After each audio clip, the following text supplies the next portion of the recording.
the light switch, the remote control, escalators, smart speakers. What do all of these have in common? Don't look it up, think about it for a second. Well, the answer is that we can thank our laziness for all of these innovations. At some point, someone felt like getting up to change the channel on the TV or climbing up the stairs was too much effort and thought of a solution. You probably know that in most cultures, laziness is seen as a negative trait, but in this video, I want to change your mind. I will show you how laziness actually has lots of advantages, many of them backed by scientific research.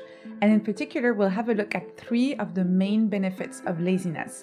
So next time someone is asking you to stop slacking off, you can just send them to this video. Ready? Let's go.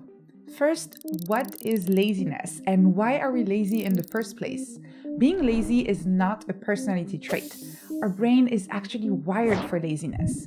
It's because in the wild, conserving energy is essential for survival, and so we'll always instinctively choose the path of least resistance.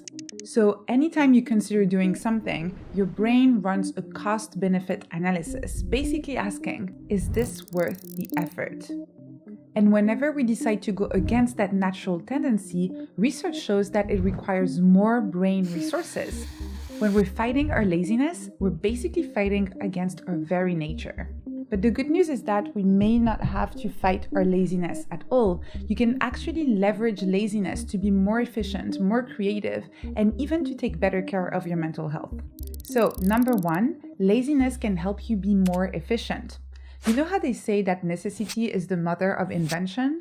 Well, I like to say that laziness is the mother of efficiency. I've already mentioned some of the many inventions that came out from the desire to reduce effort, like the light switch and the remote control. But you don't have to be a crazy inventor to use laziness to your advantage.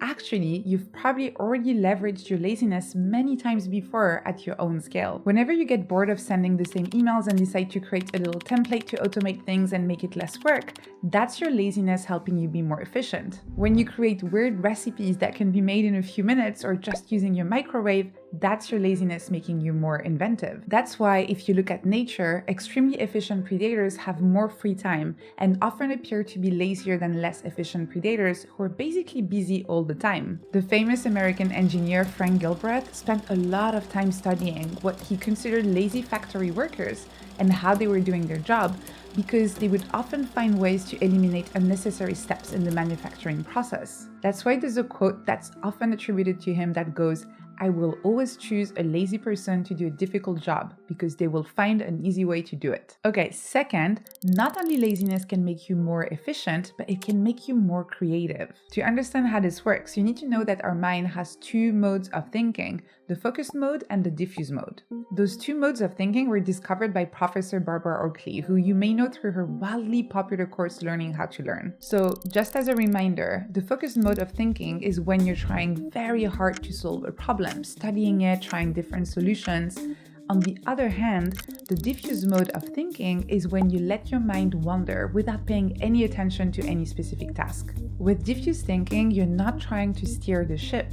You're letting your brain do the work in the background, playing with ideas and making connections, and this can lead to non-obvious solutions. You've probably noticed that you can have some of these aha moments in the shower, and that's actually why we call them shower thoughts.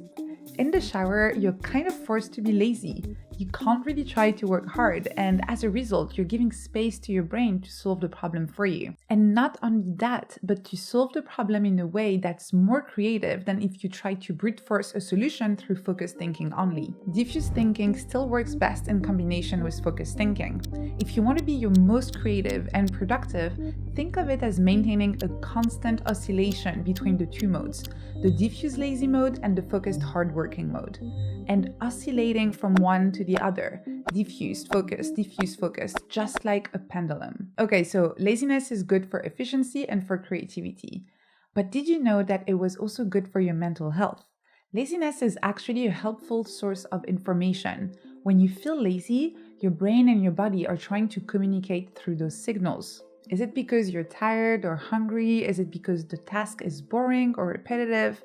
Instead of blaming yourself for procrastinating, acknowledging laziness as a useful signal is a much better way to leverage it to your advantage. In fact, research suggests that spending unproductive time not only helps you cope with many types of physical and mental stressors, but it can also improve your productivity. By listening to those signals and taking regular breaks, people who we label as lazy actually give their body and their mind an opportunity to recharge, which makes them less prone to burnout. So those little moments of laziness, far from being something you should avoid at all costs, are actually good both for your well-being and your work performance. So laziness can help you be more efficient, improve your creative thinking, and help you cope with stress so you can be mindfully productive. Not too bad for something people see as one of the cardinal sins, right? If you'd like to read the research papers, make sure to check the link in the description. And if you enjoyed this video and would like to learn more about all of the weird ways your brain works, make sure to like and subscribe. And I'll see you in the next one. Squishy, squishy!